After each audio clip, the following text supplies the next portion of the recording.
two, 1 2, 1 2, 1 2. Nearly there. 1 2, 1 2, 1 2. 1 2, 1 2. 1 2, 1 2, 1 2. Test.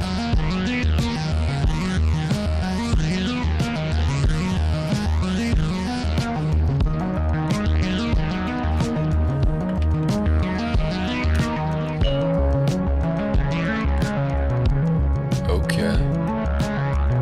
1 2, 1 2. Come on. Live. Turn the mic down. 1 2, 1 2. Live. 1 2, 1 2, 1 2. Shitty pigs on the microphone. 1 2, 1 2. 1 2, 1 2, 1 2, 1 2. Okay. I don't know what that is. Just have to live with it. Here we go.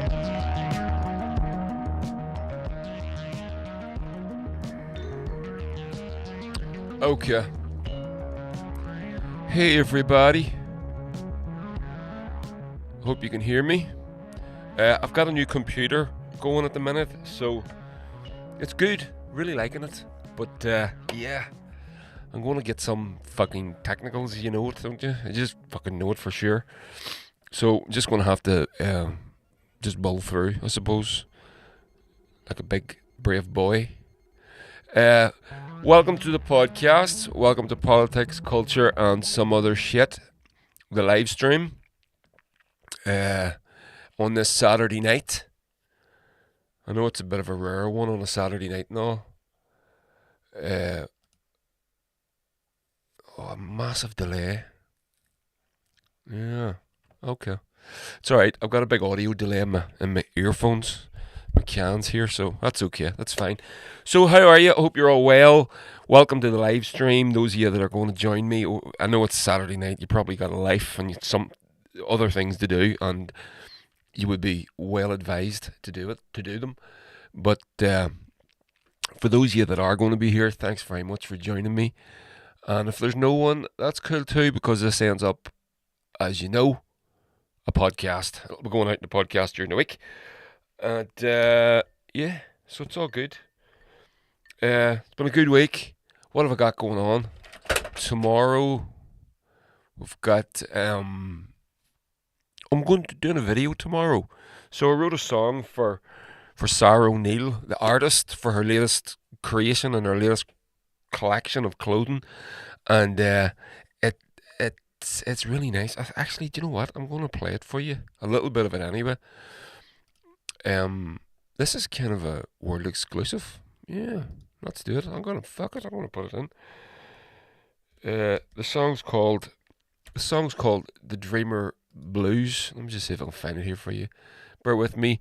We went down to Michael Mormika's recording studio there, where the Bonnevilles, where we record all our stuff, and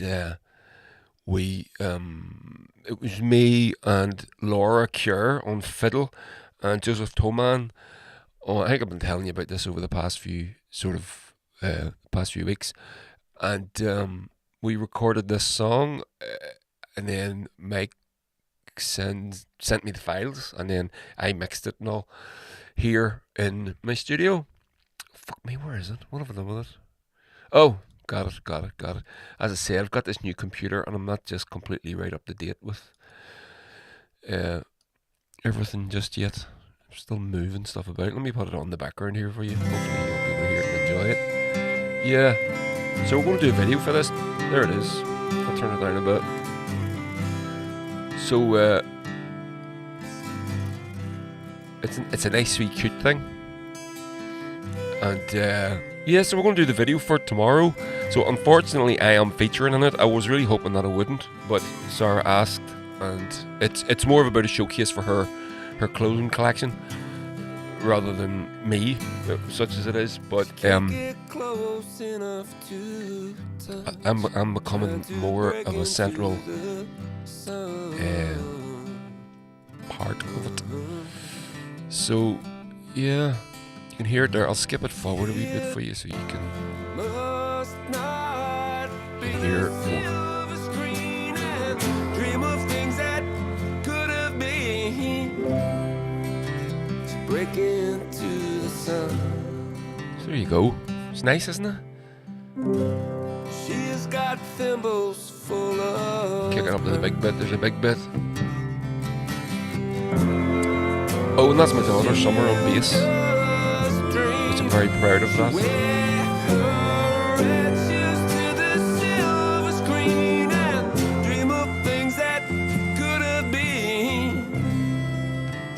Break into the sun.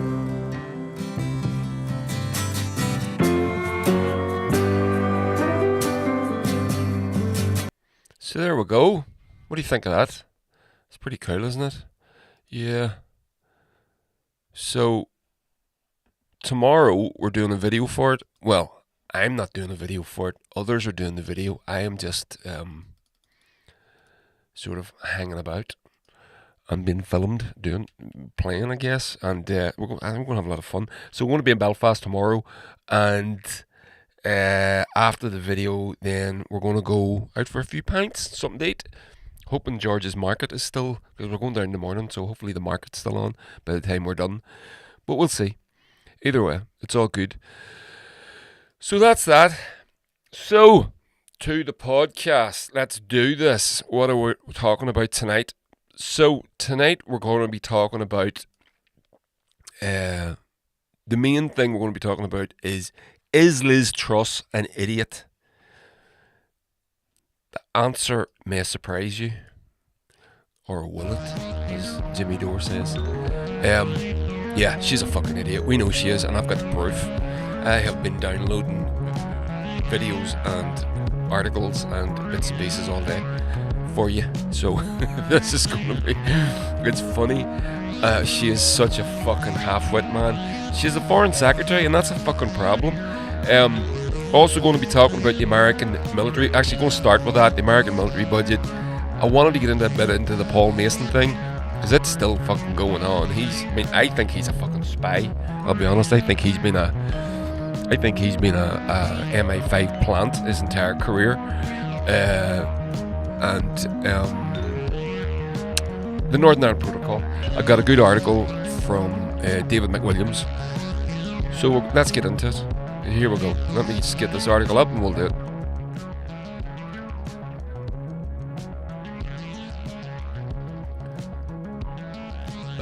Demo on the YouTube. How you, Demo? Hope you're well, brother. Loving the fiddle on the tune. Yeah, me too, mate. That's my cousin, Laura Cure. She's fantastic.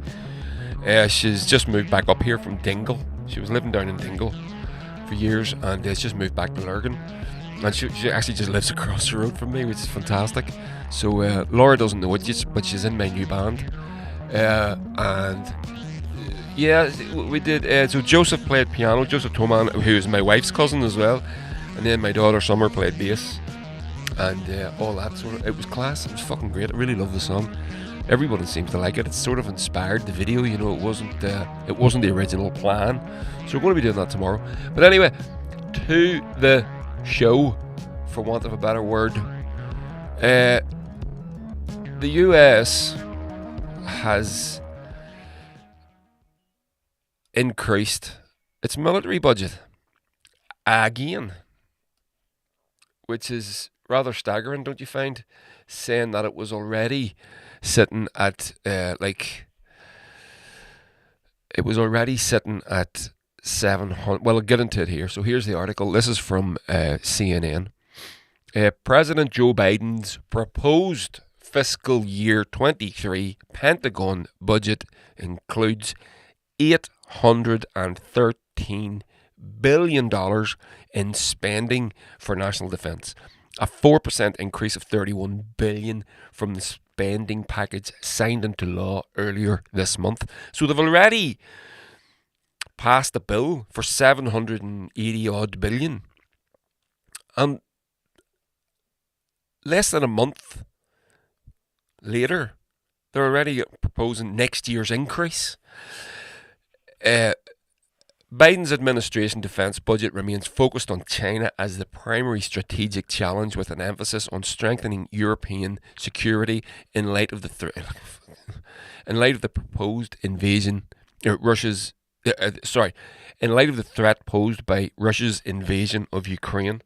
Sorry, give me one sec. I'm going to put the pop shield back on. I took the pop shield off. That's what I was fiddling around with my mic earlier. So sorry, bear with me, people. I know this is very unprofessional, but I'm not a professional, so I'm not a professional pod. Well, am I?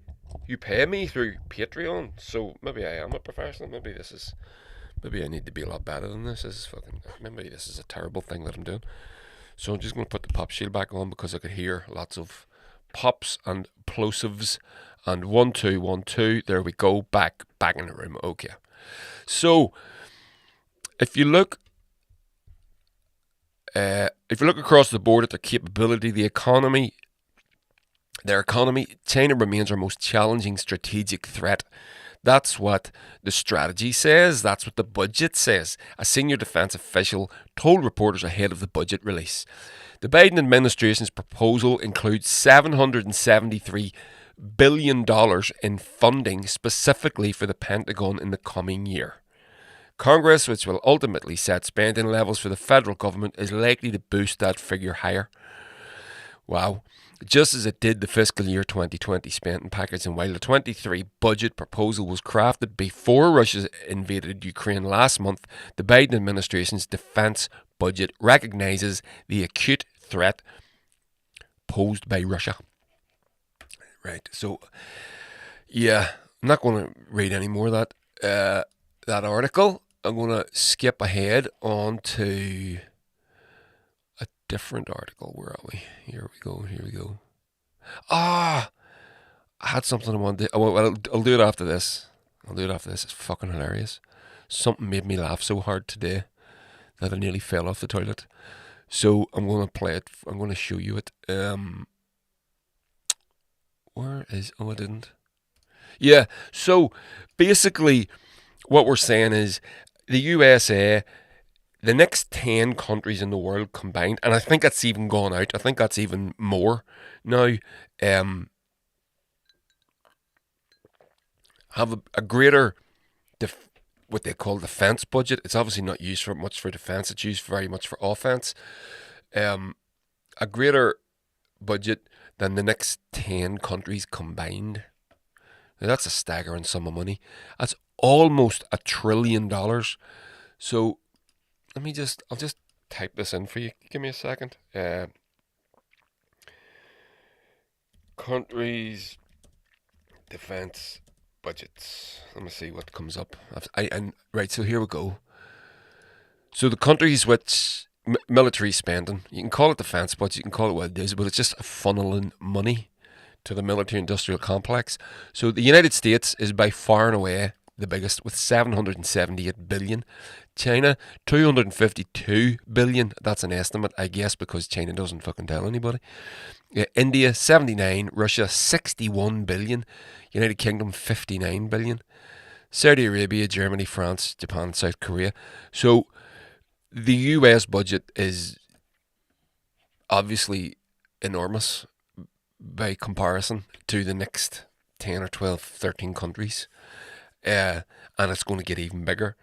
And the reason that I bring this up is because of, as you know, the Biden administration recently, with the votes of Congress, of course, it didn't, has sent almost let me get this right, sorry, $55 billion to Ukraine, and that's only in the past couple of months.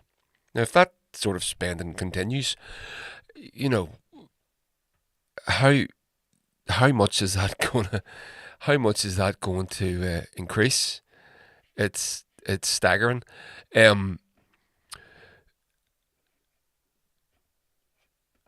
Now, the reason I bring this up is because the money that's going to Ukraine is basically a slush fund. It's not. Where's the money going? It's they've invented these new phrases, and this new phrase that they've got is called lethal aid, and the money goes to the military-industrial complex, and we know this, and this is what it is, and this is about fund slushing American taxpayers' money out of the country into the hands of the military-industrial complex, because within the bill that's going to send that money, there's going to be clear definitions on what it can be spent on. Besides the wheelbarrows full of cash that are going to end up in offshore bank accounts from Ukraine, which is, before the war, the most corrupt country in Europe. So, there's no way this money is all going to end up in the hands of the poorest and the most needy. It's not. And it's just basically about another payday bonanza for the military-industrial complex. And it's set to increase. And I think it's staggering. And I was thinking about this today as well, this week, because you can see the ever-expanding budgets that public money is being spent on. That's what NATO is. NATO is a military club, and to be in NATO, you have to spend 2%, I think it is, of your GDP on defence. Not everybody does spend that, but that's what the requirements are. And if you don't, there is pressure put upon you to do so. But it's sort of bewildering to me that the staggering amounts of money that are spent on these things. And you think about humanity. Could humanity do better? You think of us as a species, as a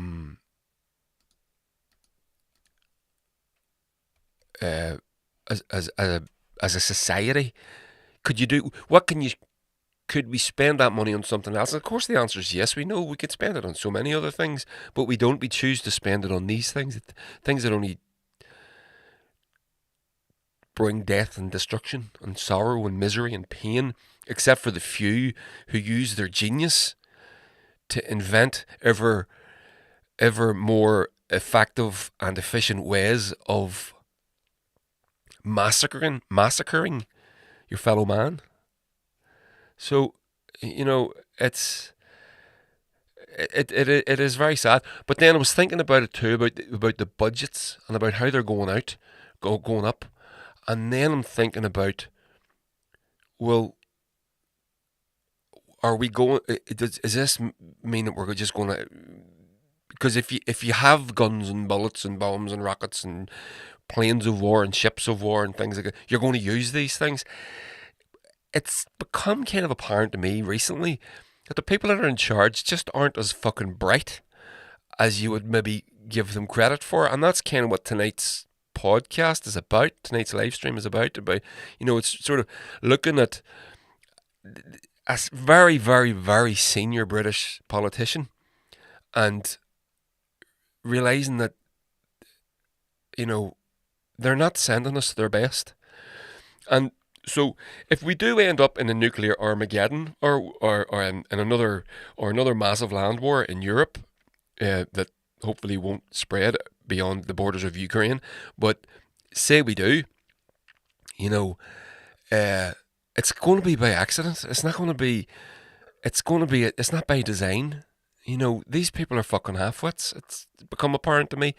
And I was sort of, like yourselves, was worried about you do worry about these things. You do worry, are we going to end up in a fucking war? Is it going to escalate? I don't think it's going to escalate by design, but on purpose. But then as my internet daddy, Chris Hedges, he's often quoted as saying that these things do happen by accident, that these escalations do happen by accident. He was a war correspondent in the Middle East and in the Balkans and during the breakup of Yugoslavia, and he said, you do see these things happening, and they are an accident. They don't. No one makes the plan. So, it's a bit of 6 of one, half a dozen of another. If it does, just sort of rest secured in the knowledge that if we do end up getting melted by a thermonuclear bomb, it's just an accident. You know, nobody meant to be fucking horrible. So there we go. So that's a wee shorty. It's a first wee shorty. Demo, I wonder how the US police forces alone compare military spending and or capability of that of the countries. Well, there's very interesting you should say that. And can they even match the capabilities and resources of the preppers in the US? Well, I don't know about that one, but I do know the answer to the other. The US police on their own would be the 4th biggest military in the world, because I heard someone say that on a podcast a few weeks ago. It's fucking huge. The military halfwits is probably being over generous to the current political pygmies. Yeah, I know. I fucking know, mate. I know. Yeah. We'll get into it. And Damo's been sending me a few bits and pieces as well. So thanks for that, man.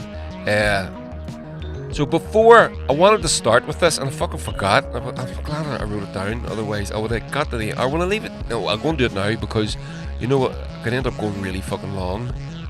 And then not get to this. I think it's got nothing to do with anything. It's just me entertaining myself. So, I was watching this song earlier, and it just made me laugh, and I thought I would share it with you. And it's from Police Squad, or that movie. You'll see it in a sec. Anyway, check this out. It's fucking great. Yeah. Lieutenant Drebin, Police Squad. Oh, I remember you, Drebin. What do you want? I want to ask you some questions. You familiar with that face? I don't know. My memory ain't so great. Oh, yeah? Maybe this will refresh your memory. I don't know. It's still kind of hazy. How about this? Yeah, I remember him. I used to see him around. Why do you want to know? I can't tell you that. Well, maybe this'll help. I really don't think I should. Yeah, you still don't think so?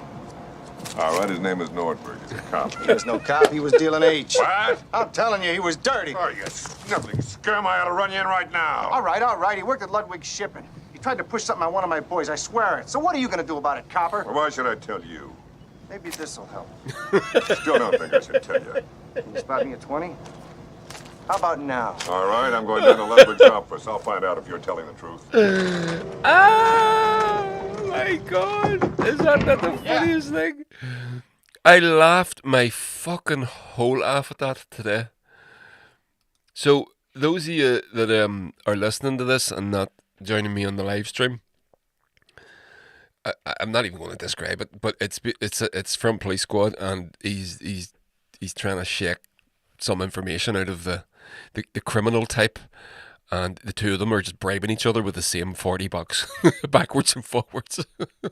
It's so funny. That tickled me. There we go. Shows you where my fucking sense of humour is, in the fucking gutter. So I'm going to get on to a real quick article here by David McWilliams, who is an economist from, well, the south of Ireland. I don't know whereabouts exactly, but I do listen to. He has a podcast, which is sort of very. I think it's very big, and he runs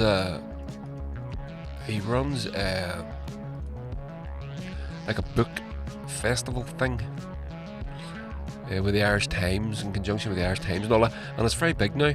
But so he wrote this article. It went into the Irish Times just the past couple of days, and it's to do with the Northern Ireland Protocol, because we know that what's happening, and again this is tying us in with the Liz Truss thing. Yeah, so Rev is on. Hey Rev, how are you doing, brother? Yeah, he said that's so class. You know what? I'm going to play it again at the end, without a doubt, because it's made me laugh. I'm not, like, as we all do. You know, you go to the bathroom and you bring your phone with you, and I fucking laughing all the way through with my business. Sorry, just trying to make you sick. So, as we know, the Northern Ireland Protocol is working. It's not perfect. It needs there's a few areas that can be ironed out, but it can be sorted out with in conjunction with the partners who have signed it, and that's the point. And that seems to be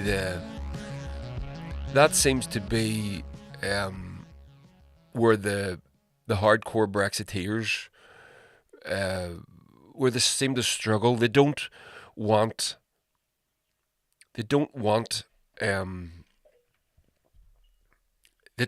they say they don't want to be told what to do, but working with people is not being told what to do. You know what I mean? There's it's very childish. It's very, very childish, and we know that the Northern Ireland Protocol is working, as I said, not perfectly, but we can fix that. And ultimately, at the end of the day, it was the English that voted for Brexit. We ended up fucking suffering from it, but we through I would say through the European Union's generosity. And again, I know there's a lot of problems with the European Union. They were prepared to dig in and support Ireland and make sure that we didn't end up with a hard border. And they agreed the Northern Ireland Protocol, and and the Brexiteers signed it or agreed to it at the time, and it went through Parliament. Parliament is sovereign, as we keep getting told by certain amateur lawyers on Twitter, and now they're trying to do away with. And again, the issue, really. And because I was thinking about this, why are they doing this? Well, I mean, they're not trying. Because I thought for a second, why are they trying to please the DUP? And then I thought, Boris is in trouble. Maybe it's because he's going to need those votes. Maybe it's some sort of something coming up in Parliament or something. And I was thinking about that. And that doesn't make any sense. And then, of course, it dawned on me. The only reason is because the Northern Ireland Protocol is making Brexit look bad, and that's all it is. So they want rid of it, and this bill is gone through Parliament. Apparently, it's absolutely no chance of passing, but nonetheless, it's still worrying. So, and then as the English people get more and more become more and more aware that they've been sold a pup, I think they know now. I think they've figured it out. But then Northern Ireland is doing well. So that's what David McWilliams is talking about in this article. So let me get to it for you. Just before I do, a comment on the YouTube demo. Love in naked gun movies when Frank Drabin tells the crowd to move along. There's nothing to see here as a fireworks factory is exploding behind them. Oh, yeah, that's right. That's fantastic. I think I might watch that later. I wonder, can I get that on my TV tonight? I fancy a bit of that tonight. That's just a giggle fest, isn't it? Rev read the McWilliams article earlier and was talking to his dad about it. Very good article indeed. Right, okay, good, brilliant. Let's get into it. So, David McWilliams. The truth is, the union with Britain has been an economic calamity for Northern Ireland. Well, that's fucking true. Northern Ireland is the only part of the UK economy, apart from London, to have a higher level of income today than before the pandemic. Increasingly, the two parts of the UK that voted decisively against Brexit are doing well in the first 2 years of that project's existence. Tellingly, the areas that voted for Brexit, hoping for some economic resurgence, have seen their incomes slump. London has grown because it is the epicentre of the UK's preeminent fire, finance, insurance and real estate economy. The main reason Northern Ireland is doing well is that it is on a different island, powered by a far more energetic economy, the Irish economy. We are dragging the North up relative to the low growth, low productivity, low income UK. Somebody needs to send this shit to fucking your man bin guy, and I don't even like saying his name. This is shocking. Kate Hoey. I'd love to see Kate Hoey, her head fucking explode when she reads this. In the period between January and April 22, exports to Northern Ireland from the Republic went up by 40% compared with the same period in 21. According to the Central Statistics Office latest figures, obviously the key difference between Northern Ireland and the rest of the UK regions is the protocol, the opt-out that allows the North to have an economic foot in both camps. And and this is again just. I remember saying this at the time. I remember you guys talking about this on Twitter. I remember everyone saying, "This is an opportunity for us. We can be the best of both worlds. This, foot in both camps." This is what everyone was saying. This, it's still fucking true today. But nope, the DUP and the rest of them are just refusing, as is the DUP's want. They just don't see sense. It's so frustrating because we obviously want to move along together. We don't, we can't move along without each other. We have to go together. But it's sort of getting to the point where you know what, just fuck off. I think I'm done. I've always been one for the outreach and all that stuff. I think I'm finished. Anyway, back to the article. Looking forward, the protocol gives the North an opportunity to grow up economically and create a region with unencumbered access to the main markets. The island of Britain, the continent of Europe, and of course the investor base that is the USA. An open free trading zone with an educated and cheapish labour force, a functioning legal taxation system, fairly priced real estate, and a decent infrastructure. If you'd cycled on some of the fucking roads I was cycling on today, you wouldn't exactly agree with the decent infrastructure line, but I get your point. Northern Ireland is an ideal economic location. Furthermore, it is attached to what has been the fastest growing country in Europe for almost 3 decades now. With an economic model that could be relocated to the northeast of the island, the protocol's prize is prosperity, and this is why it is hard to understand the collective unionist opposition to it. At least from a modern state perspective, quite apart from the sectarian head count which is going against them. A core offering of unionism should be that Northern Ireland works better economically than the alternative, a united Ireland. In contrast to nationalism, unionism has to make the union work. Otherwise, what's the point? What's the selling point for the middle ground? It is not hard to comprehend nationalism trying to torpedo the Northern Irish economy. But for unionism to do this is bizarre. In order to make Northern Ireland an attractive place commercially, the political status quo must give itself a fighting chance of working in a globalised 21st century.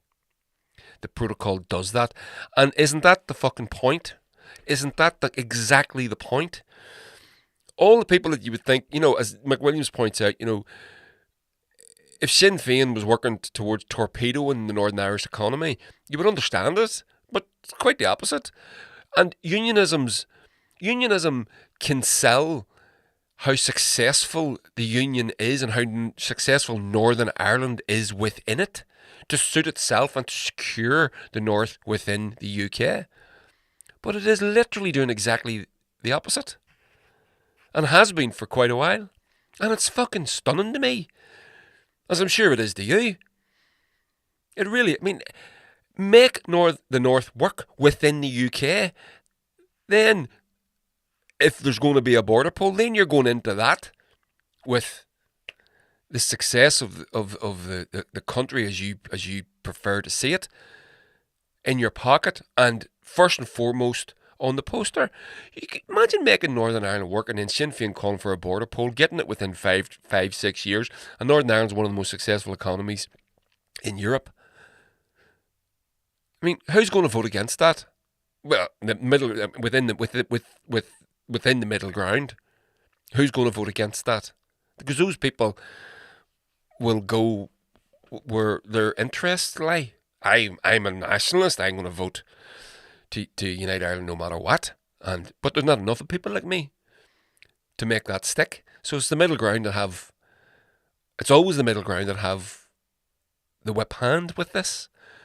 So if Northern Ireland is a failed state, And you're saying, right, well, let's go and unite the Ireland and we'll be a part of the Europe thing and all the good stuff. Fucking bizarre. It just doesn't make any sense. It is literally staggering. So, back to the article. Unfortunately, the collective economic nihilism, I like that.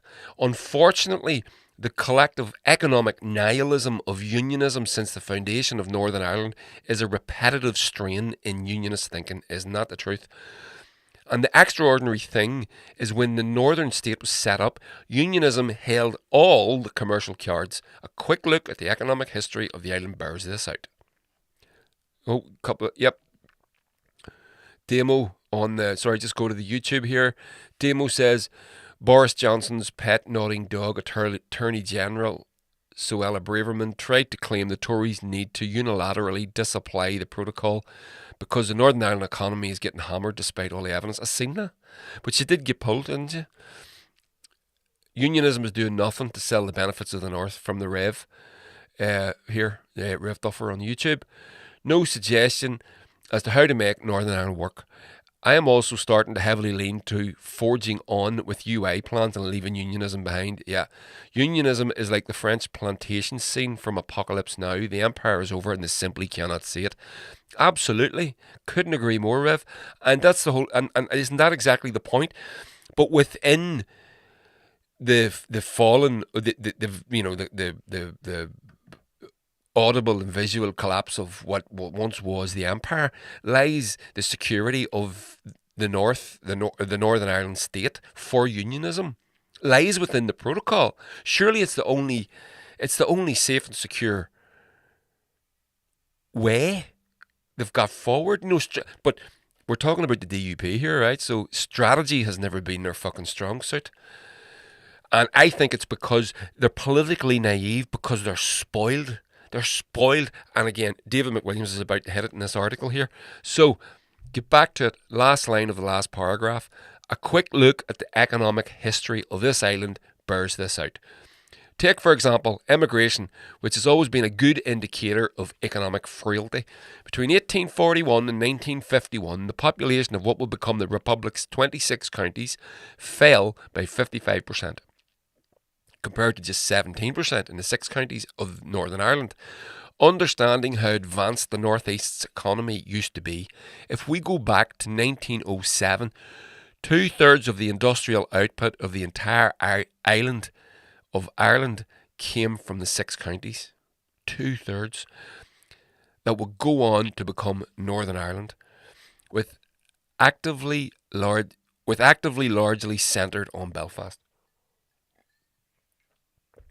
Excuse me, just taking a drink. This was where all the Irish industry was located. Ulster was industrial and innovative. Northern entrepreneurs and inventors were at the forefront of industrial innovation. By 1911, Belfast was the biggest city in Ireland with a population of 386,000, comfortably outstripping that of Dublin at 304,000. Belfast was also growing rapidly. The North East was by far the richest part of the island.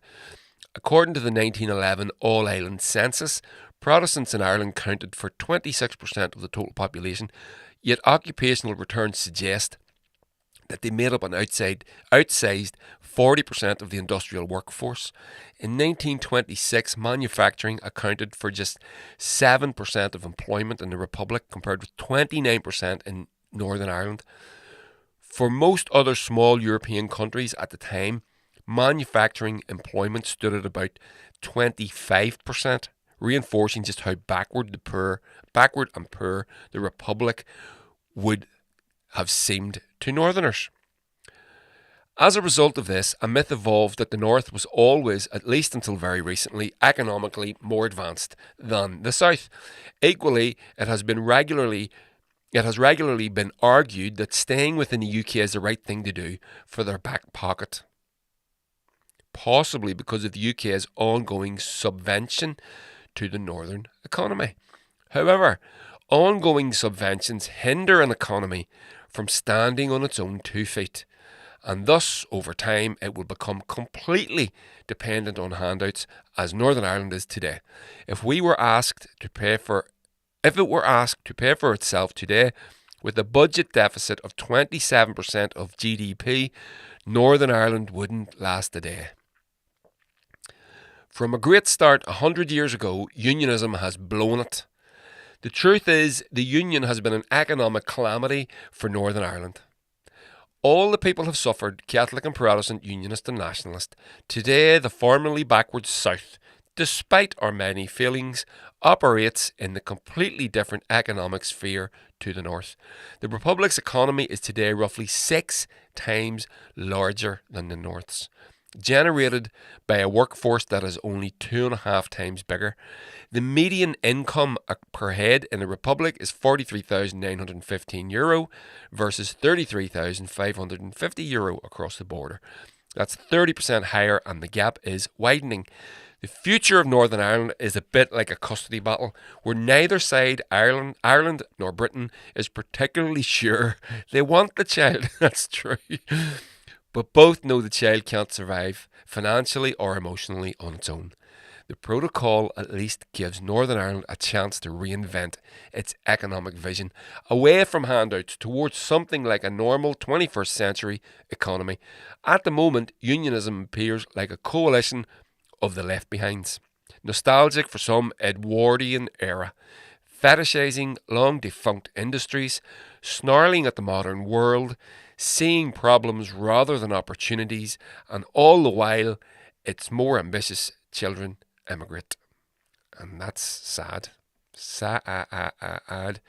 The responsibility for making Northern Ireland work rests with those who want it to work, mainly but not exclusively.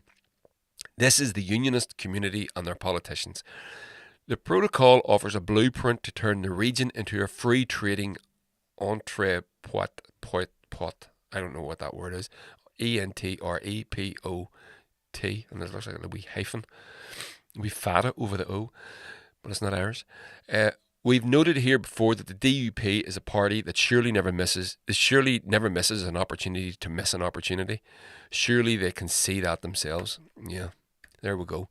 What a great article. And all true.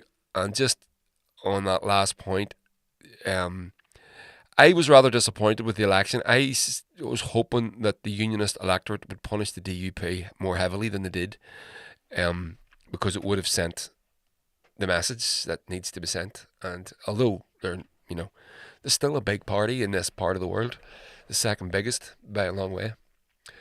So yeah, so there we go. Great article by David McWilliams. Enjoyed that. So back to it.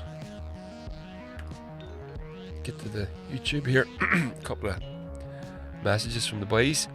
Demo RTE interviewer asked Gavin Robinson a while ago if the DUP were working for the other side, as their actions have served to destabilise peace and stability here. I saw that. It was fantastic. Somebody Rev Duffer says somebody shady is pulling the strings of unionist politicians. I do not believe that all of these politicians are that stupid or naive. Some surely are, but surely not all. Well, yeah, there you go. I mean, I can't disagree with any of that. I mean, that's it. Something's going on, because there's no fucking common sense. Doesn't seem to be. Common sense doesn't seem to be.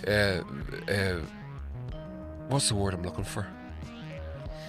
It doesn't seem to be high on the average unionist's list of priorities. When I say that, that was very diplomatic of me, wasn't it? Yeah, it was. Yeah, so Paul Mason, I wanted to talk about Paul Mason. I haven't anything prepared, because I do believe it deserves its own fucking podcast all by itself, and I'm going to do that. So I think if I get a chance to do something during the week, it's going to be on him, because that's still going. That Paul Mason thing is still fucking alive. For those of you that don't know, Paul Mason, the supposedly lefty journalist, has been caught out. A lot of his emails were leaked, and he's been caught out basically doing the dirty work of the state, trying to undermine leftists all over the place. And he hasn't, He's fucking torpedoed his his career, such as it is. Yeah, nuts. Demo says common sense not that common among unionist politicians.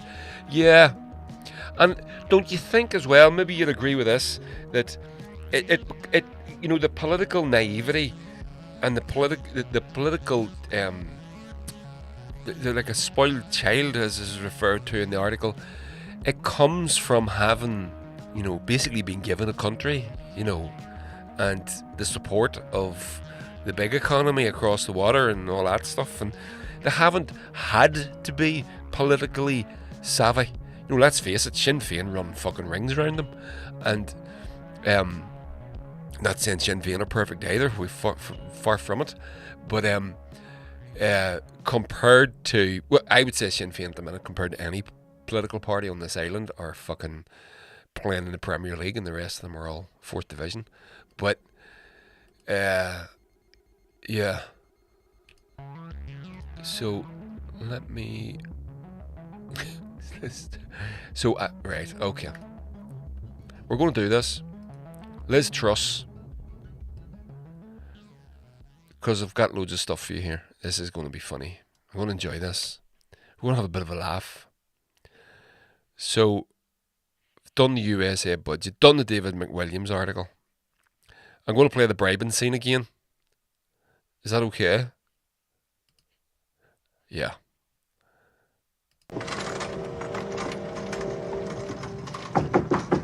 Yeah. Lieutenant Drebin, police squad. Oh, I remember you, Drebin. What do you want? I want to ask you some questions. You familiar with that face? I don't know. My memory ain't so great. Oh, yeah? Maybe this will refresh your memory. I don't know. It's still kind of hazy. How about this? Yeah, I remember him. I used to see him around. Why do you want to know? I can't tell you that. Well, maybe this'll help. I really don't think I should. Yeah, you still don't think so? All right, his name is Nordberg. He's a cop. He was no cop. He was dealing H. What? I'm telling you, he was dirty. Oh, you sniveling scum. I ought to run you in right now. All right. He worked at Ludwig Shipping. He tried to push something on one of my boys. I swear it. So what are you going to do about it, copper? Well, why should I tell you? Maybe this'll help. I still don't think I should tell you. Can you spot me at 20? How about now? All right, I'm going down to Ludwig's office. I'll find out if you're telling the truth. How good is that? How fucking good is it? That is so funny. Just had to play that again. Yeah. Yeah. Yeah. So good. So, we're going to get up. Rev says on the YouTube here, they've never had to work for what they had been given, like spoiled rich kids. And Demo, can you spot me at can you spot me at 20 so I can bribe you back? Inspired. I know. It's fantastic. Oh, I've just been, heads up, they've detected a copyright, so my stream may be blocked. Oh, I can't play that. Oh, the bastards. Okay, so if this goes down, that's what's happened. I'm going to type it in on the. May it go down for a bit. Okay, so there's I'm going to get a copyright strike on that. I had no fucking idea I wasn't allowed to do it. Jesus. There we go. Sure, we'll see what happens. We'll push on anyway. So, we're going to go to Truss. Boom. The inane Twitter ramblings of Liz Truss tell us all we need to know about the absolute dearth of talent at the top of the Tory party. Now, I would contend also at the top of the Labour Party, because you're sitting in a situation where this government, I mean,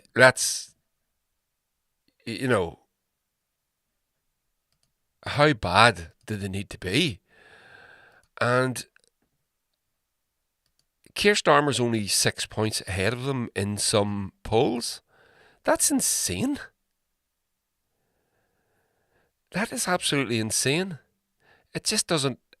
If that's the best you can do, it's, And again, don't want to go. When Jeremy Corbyn didn't do it, and don't need to keep going back to him forever. But at the end of the day, he was only within a couple of thousand votes of becoming elected to the Prime Minister. And that was without the help of his party. So, I don't know. It's a bit. I don't think the 6 points ahead in the polls is anywhere near good enough. So, I've got this class article here, and it's from a publication called Another Angry Voice blogspot, which I read from time to time.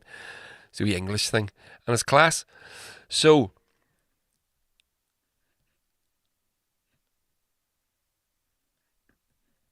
she put up her. I wonder, should I? You know what? I'm not going to do it that way. I'm going to do it a different way. I'm going to play you. You know that you call right. You know that you call the Taoiseach, right? So here's that. It's just to set this up. Here we go. So I would strongly encourage the Irish Taoiseach to discuss this with the EU. The Irish Taoiseach. Sorry, didn't get it there either. So Ted obviously is a little joke there, but she did. She encouraged the Irish Taoiseach to something to do with protocol, right? So then that guy's, this woman's an idiot, and what is so bad about it? So okay, she mispronounced. She doesn't understand. She doesn't understand Irish or whatever it is. She's the Foreign Secretary of England. Ireland is the nearest neighbour. She probably never heard the word Taoiseach until 20 minutes before that fucking interview. And that is a shocking thing. She's been promoted way beyond her talents, doesn't understand her brief. The foreign minister for any country should be able to, is a diplomat. You're the chief, that's what it's referred to as, chief diplomat. The foreign secretary is chief diplomat, that's what you're called. So, whenever you put a fucking halfwit like that into one of the most important seats in the British government, the Prime Minister's obviously most important, Chancellor's second. Then after that, it's Home Secretary, Foreign Secretary, Defence. These are the most important seats, are the most important positions. And she can't say the name of the Prime Minister of her next door neighbour country. She doesn't know it. Does that not in itself just tell you all you need to fucking know? So, I'm going to read this article for you. It's from, as I said, another Angry Voice blogspot, which I encourage you to go and have a wee look at. It's very good. So all these little pictures are taken from there, and this cartoon is, so basically what it is, this guy's gone through some of her tweets, and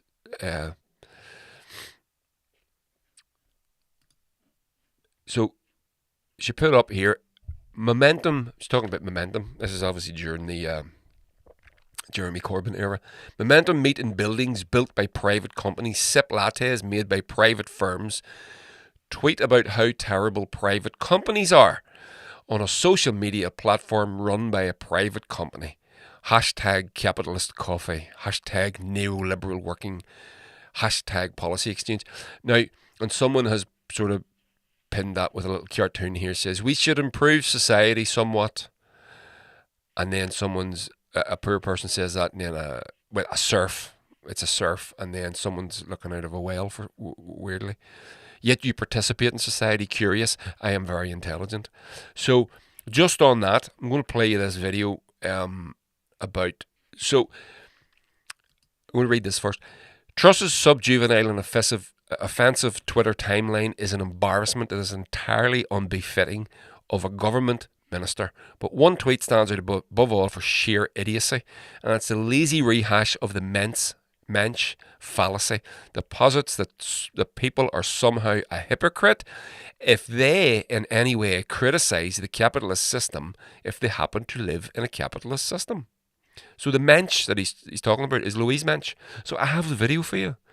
Check it out. All the fucking work I've done. So let me play this video so that you can you know exactly what the dude's talking about. Let's go. Does anyone know what the London protesters are trying to achieve? Well, the overthrow of the corrupt city system as they see it, one suspects, no? They tweet about it regularly on their iPhones, That's perhaps her. in between getting cafe lattes and housing themselves in some very fancy tents. But they are against capitalism, except for the lattes.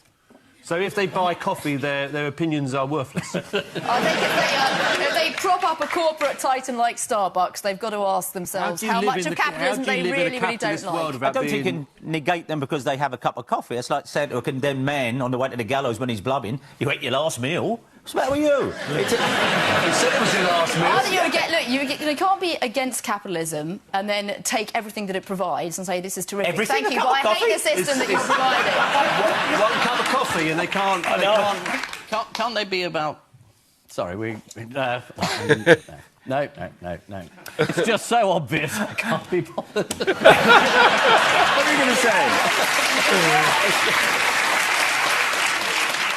You don't have to want to return to a barter system in the Stone Age to complain about the way the financial crisis affected large numbers of people in the world, do you? Even if you're having a cup of coffee and you've got a tent. No, I think you do.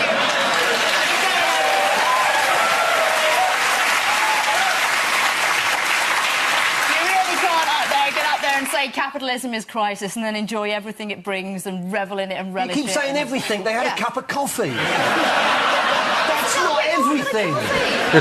Well, according to The Guardian, the protesters have a number of targets, but their ambition is to stamp out greed and world poverty. They're hoping to set up a visitors' centre and an outreach group to spread the message.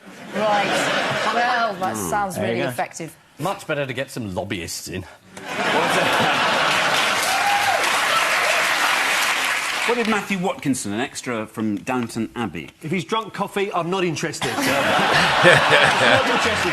He's worthless. His opinion is of no value at all. What a rich if I TV can smell star. espresso on your breath, get out of here. Does anyone know what the London...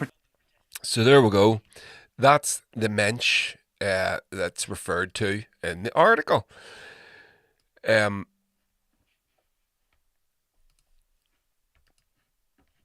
So obviously you can see. I mean, what do you call him there? Ian Hislop was. He was even slow to. He said, "It's too easy. I can't. Don't want to say it." You know, the idea that we're supposed to, you know, the whole notion of even champagne socialist, that thing that, you know, you have a good life and but you criticize capitalism should. I mean, it's a fucking economic system. What? It's not a religion, or is it? To those people, it is. You know, it's there to be criticized. It's there to be changed. That's what Marx. That's what capital is. It's a critique of capitalism. And whenever you end up in anything in your society, the church has had it in the past. The military have it right now. The cops have had it in the past. You end up with these lionized set parts of your society where they're beyond criticism. You're inviting disaster. You're inviting disaster. So anyway, back to the article. Straight off the point. Let me just sort my screen out. Sorry. Where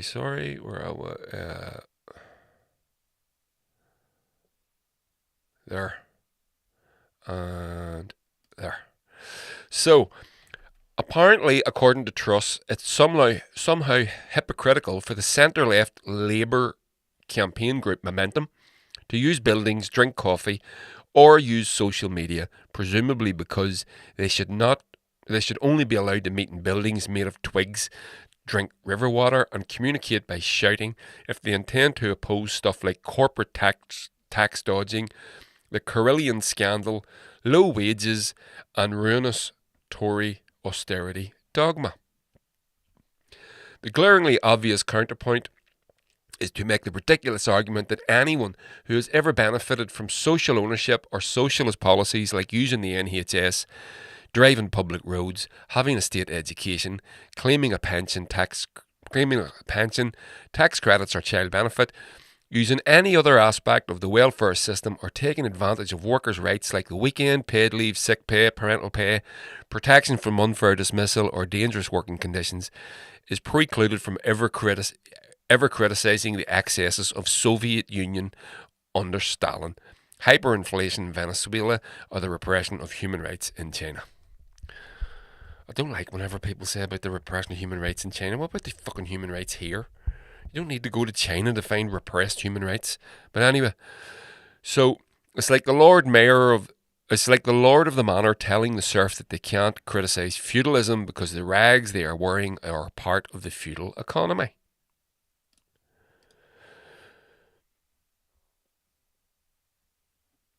Oh, what's happening here?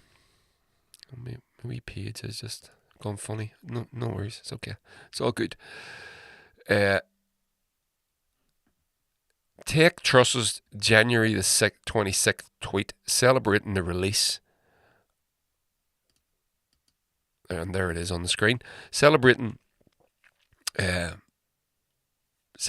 release of dire economic figures with a picture of Winnie the Pooh, the Winnie the Pooh character Tigger, and a ludicrous hashtag feeling Tiggerish. Hashtag.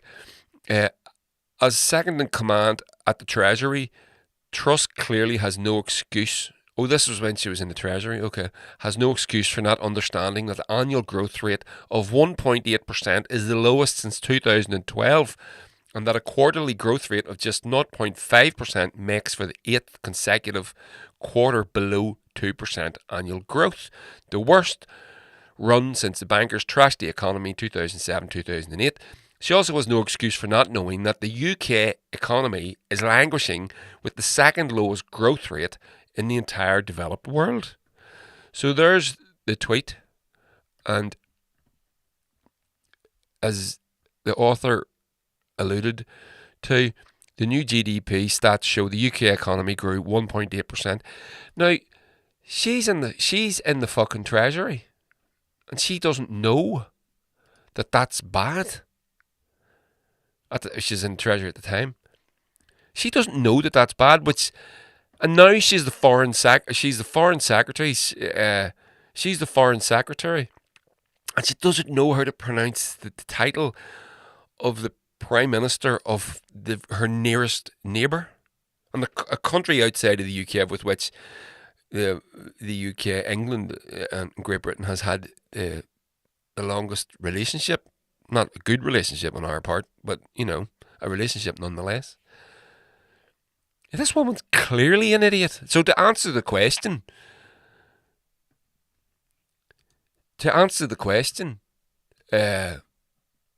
is she an idiot? Yeah. But the problem that we all have is that there's no punishment for these idiots. They always seem to get promoted. As I say, if you're prepared, you can lie, cheat, steal, even kill at the behest of the establishment. And the worst thing that's ever going to happen to you is you will get promoted sideways, so long as you keep your fucking mouth shut. That's it. So, Demo on the Twitter here, or on the YouTube. Truss is very vocal that English clubs should boycott the Champions League final if it went ahead in Russia. That's right. But hardly a word on the disgraceful French police treatments of non-Tory voting Liverpool fans. Shout, dude. Good shout. Fucking right. Unbelievable. But, these things, this whole notion that these people give a shit about what's going on in Ukraine, that we're going to go, they're just using Ukraine. They're using the life's blood of the Ukrainian people is being spilled today. And these fucking ghouls couldn't care less. And they don't care less, because they're going to go, so the Yanks have sent over $55 billion. Homelessness in fucking California is epidemic. Epidemic. There's not a bridge in California that doesn't have people sleeping under it. People are moving out of California that can afford to, because it's got that bad. I heard someone say the other day that you will struggle to take a selfie in Los Angeles without having a homeless person in the background. Said if you want to go and visit the Chinese theatre, you know, where they have the hands, put the hands in the actors put the hands in the Hollywood Boulevard, where they put the hands in the concrete, in the pavement. Good luck. It's a homeless camp now. San Francisco City Hall is a homeless what's the word I'm looking for? Refuge. But they're sending 55 billion to Ukraine. They don't give a shit about their own people, so they don't care about the Ukrainians. And this is what this is. This is where this all comes back to. You gotta realize, you know, who these people are. They're water carriers for the establishment, as Ian Hislop referred to in that little clip, which I thought was hilarious. It's better to do it through lobbyists, then, isn't it? It's the lobbyists that own them. The lobbyists own the politicians. They literally own them. There's a great scene, I don't know if you remember it, from Alan Bastard, Rick Mail playing the Tory politician. It was fantastic, where he was standing on the benches making a speech, and he was covered in little patches like a fucking Formula 1 driver. All his sponsors on his suit. You know, it's a commentary on exactly who these people are. They're not working for you and me. They're working for the people that pay their fucking bills, which isn't us. YouTube here, loved Phil, formerly of Joy. Oh yes, so in my last podcast, or one before the last one, I had a conversation with Phil Woolsey from Joyrider, and it was great. We did that up in Donegal, so you can go and check that out. And you can do it on my Patreon, by the way, which you should be supporting. Formerly of Joyrider, describing himself as a champagne anarchist. That's right, he did. That's right. So, back to the article. So here's the next ridiculous tweet. Then take Truss's crass January 30th Twitter joke about the ideologically driven suffering her party inflicted on miners and mining communities across the United Kingdom. I can't fucking believe anybody ever votes for a Tory just after that alone. As a result of the Tory ideological war on the miners and the merciless leave it to the market forces approach to poverty and unemployment in the communities they trashed, there are still dozens of poverty-blighted towns across South Wales, the Midlands, Yorkshire and the North East and Scotland. Yet here's a Tory minister laughing and joking about the miners' strike, as if crushing an industry that was once the backbone of the empire, deliberately dividing communities, describing working people as the enemy within, violently repressing workers' rights and the political protests, and putting hundreds of thousands out of work is just a convenient setup for an attempted joke at the expense of a political rival. And what she says is, there's a picture of Jeremy Corbyn. It wouldn't surprise me if Jeremy Corbyn is cooking up plans for a Bitcoin miner strike. Haha. Hashtag unacceptable in the 80s. Hashtag, oh, she's a fucking child. Jesus Christ. So, oh, good God, that's grim as fuck, isn't it, boys? So, in another tweet, Truss tries to defend hard right free market fanaticism by opining that she is pro-freedom because she has supposedly never liked being told what to do. This is quite an extraordinary statement from someone whose job it was until quite recently to head the entire UK legal system as Lord Chancellor and Minister for Justice. Fuck me. It is quite an extraordinary statement from a woman who sat in cabinet and voted in favour of scrapping one freedom after another for ordinary people, such as legislating away the freedom from unlawful state surveillance, introducing unlawful Tory charges designed to prevent fair access to the justice system, and the introduction of unlawful Tory forced labour schemes designed to revoke people's freedom to say to working for highly profitable corporations with no wages and no workers' rights. Worst of all, it's astoundingly hypocritical from a woman who has not rebelled once against her own political party since 2015, no matter how depraved, economically illiterate, or downright incompetent their policies, which is exactly what Demo said on YouTube here. He says the Tories deliberately promoting idiots to safeguard Johnson's position. There you go. And Johnson dodged a red wall by-election rally due to a fear of being booed. He did indeed. And headed off to Ukraine a day after EU leaders visited to distract from his ethics advisor resigning to rally his support.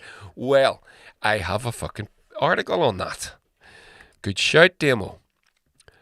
I'll get to it in a minute. It's titled How Boris Johnson's Calls with President Zelensky Have Been Announced Just After the PM's Biggest Crises. So we'll finish this bit on Liz Truss first, and we'll hit that one, and then we'll call it a fucking thing. Yeah,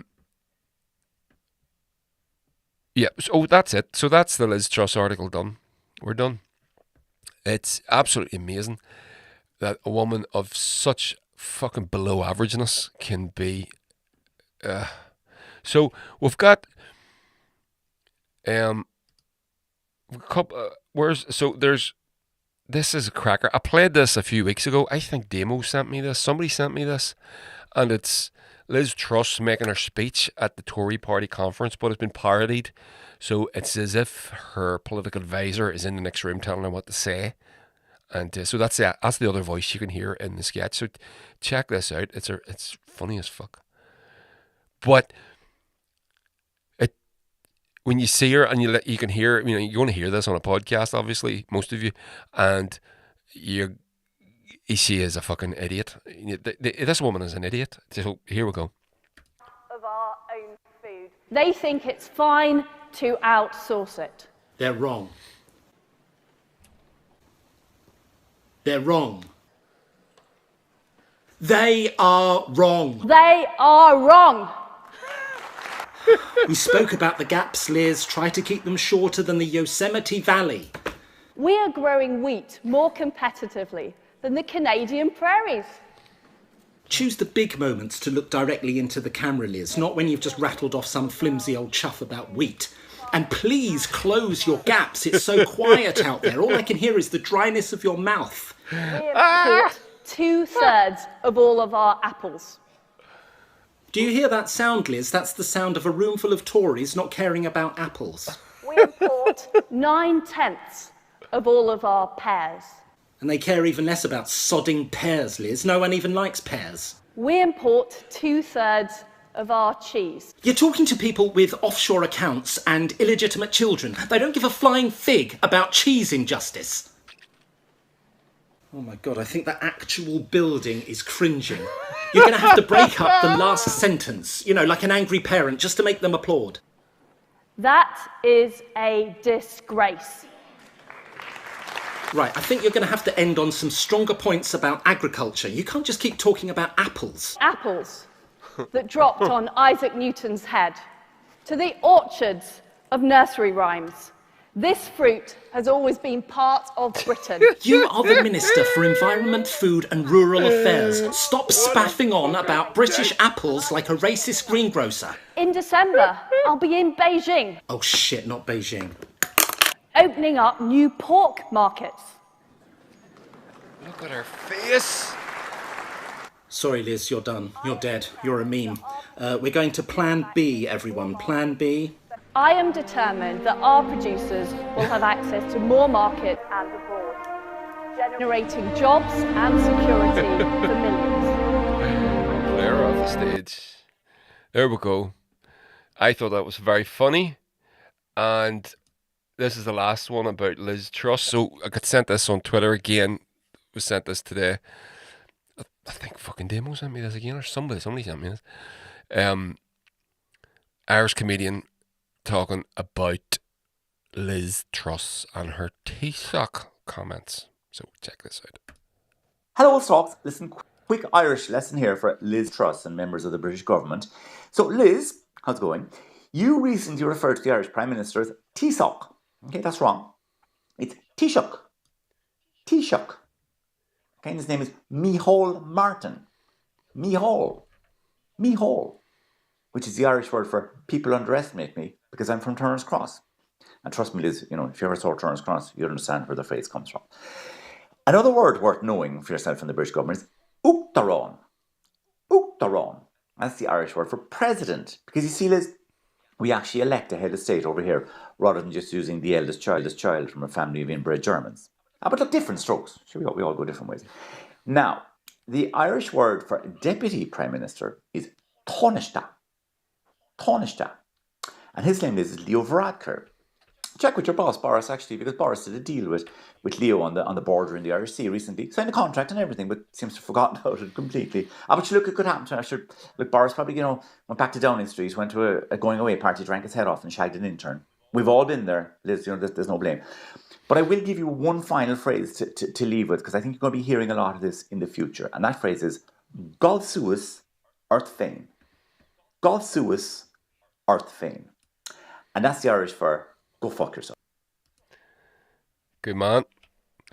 That's a guy called Reggie Blackrock Road on Twitter. I don't know what his full name is, but that's his Twitter handle, and that's where I got that. So, Demo, you can hear the wind whistling through her ears. Am I wrong? Is she an idiot? Or, she seems like a fucking idiot. She's just an idiot. She's just a fucking idiot. But she's the fucking Foreign Secretary of Britain. One of the biggest economies on the planet. Well, and on the slide. Sadly for Britain. So yeah. So it's very, very... But this was the other... So there was the other thing before I finished with Truss. Oh, Jesus, have I loaded it in? Here we go. So, remember now, this is a woman that whenever the Russia invasion of Ukraine, she was encouraging British people to go and fight for Ukraine. Now, that's illegal. That's illegal. You're not allowed to do that. That's mercenaryism, which is punishable most countries by death, and certainly has this. So here is a little bit of Liz Truss encouraging British people to go to fight in Ukraine. The people of Ukraine are fighting for freedom and democracy, not just for Ukraine, but for the whole of Europe, because that is what President Putin is challenging. And absolutely, if people want to support that struggle, I would support them in doing that. So you support? Absolutely, if that's what they want to do.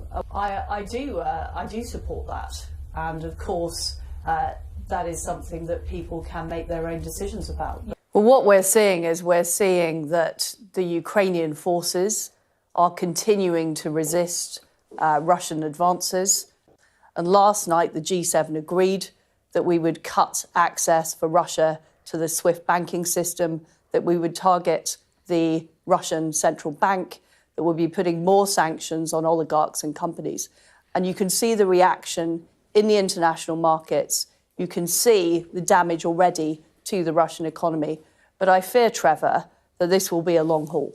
This could well be the beginning of the end for Putin. I urge the Russians not to escalate this conflict, but we do need to be prepared.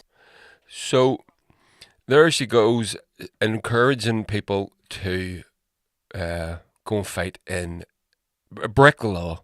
Again, Foreign Secretary doesn't know, not on top of her brief. She's not on top of her brief. She doesn't know what she's fucking talking about. It's elevated beyond their ability. Right? Now, this is her at a press conference with Sergei Lavrov, who is her Russian equivalent. Now, this man is often referred to by many as the greatest diplomat on earth. Now, listen to him.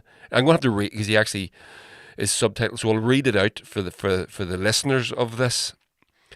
Those of you that are watch this on YouTube, you'll be able to see it, obviously. So I'm going to read it out. Compare these two people. Разочарован тем, что разговор немого с глухим у нас получается. Sorry, I just missed it there. I'll put it back. So, тем, I'm honestly disappointed that our conversation turned out like the mute with the deaf. The mood was icy at a press conference held by British and Russian foreign ministers, during which Liz Truss warned her counterpart of sanctions if Russia were to invade Ukraine. In the self-determination of the Ukrainian people. If there were to be a Russia incursion into Ukraine, the Ukrainians will fight. This would be a prolonged and drawn-out conflict. The UK and our allies would put in place severe sanctions targeting individuals and institutions. And the United States have been clear that Nord Stream 2 would not go ahead. I am honestly disappointed that our conversation turned out like a mute with the deaf. We appear to be listening, but we're not hearing anything. Our detailed explanations fell on unprepared ground. It's like when they say that Russia is waiting for the ground to freeze so that the tanks can easily enter Ukraine. It seems that our British colleagues were on similar ground today. Off of which bounced all the facts we presented them. There is no doubt that the stationing of over 100,000 troops on the Ukrainian border is directly put in place to threaten Ukraine. And if Russia is serious about diplomacy, they need to move those troops and desist from the threats. When the press conference ended, Lavrov walked off briskly, briefly leaving Truss at the podium, but then he waited at the door for her. I don't know what the significance of that was. So, that's the stature of the two people. One of them is Sergei Lavrov, who another is Liz Truss, who doesn't know that it's illegal for British soldiers to go, British civilians to go, British people to go and fight for Ukraine. Now, less than a week later, this is what she's saying. So you heard her say, go and fight in Ukraine. Check this out.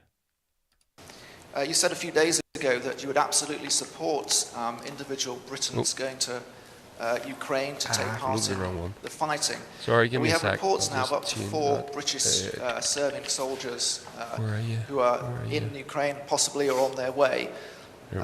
What information can you give us about that, please? And has your message changed as far as they're concerned? I have been very clear that the travel advice from the United Kingdom is not to go to Ukraine. In fact, what I said the other week was expressing support for the Ukrainian cause. They are fighting a just war, and we are doing all we can to support them. Sorry, bear with me. Ago that you would absolutely support. Oh, here we go. Yeah, it is. It's the right one. You said a few days ago that you would absolutely support individual Britons going to Ukraine to take part in the fighting. We have reports now of up to 4 British serving soldiers who are in Ukraine, possibly or on their way. What information can you give us about that, please? And has your message changed as far as they're concerned? I have been very clear that the travel advice from the United Kingdom is not to go to Ukraine. In fact, I repeated that message at the Foreign Affairs Committee earlier this week. There are better ways of helping the efforts in Ukraine, namely donating to the DEC appeal. What I said the other week was expressing support for the Ukrainian cause. They are fighting a just war, you didn't. And we are doing all we can to support them.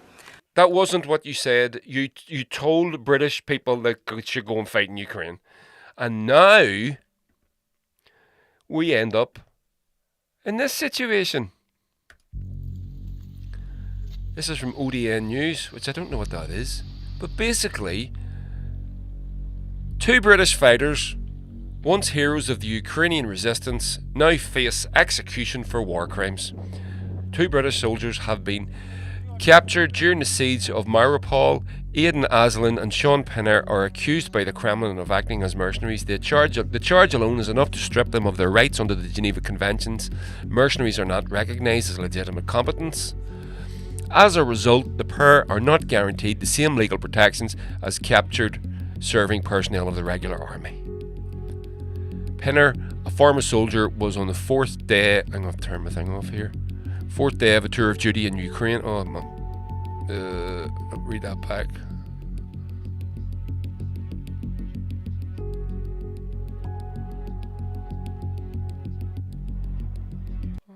Oh, what's happened here?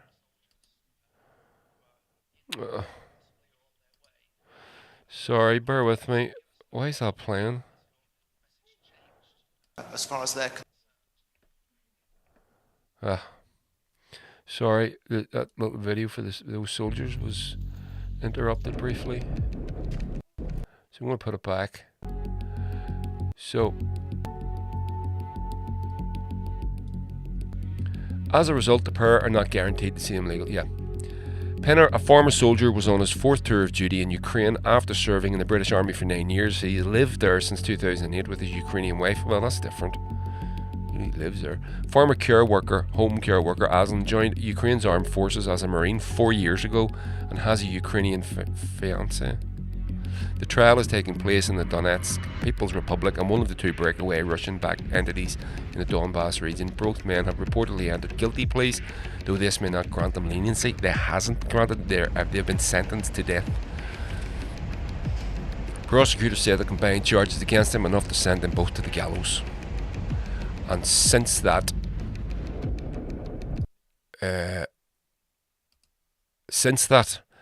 little report, they have been sentenced to death, and now 3 Americans are in the same position, and it's expected that they're going to be sentenced to death. I don't know if Russia will, commute those sentences, or sometimes they do trade prisoners of war and things like that, but it's very much up to whether Russia's going to do that or not.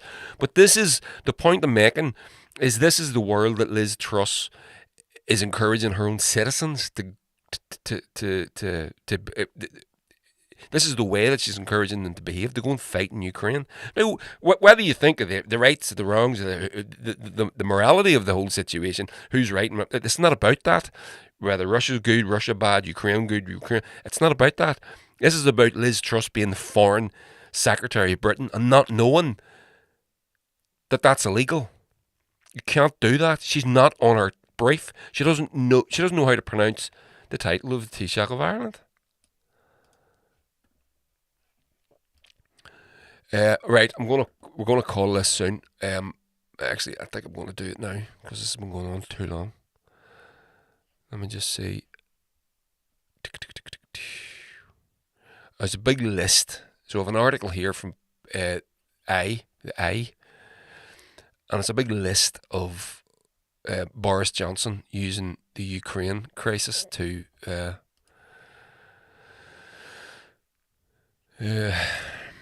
basically phoning photo ops with Zelensky.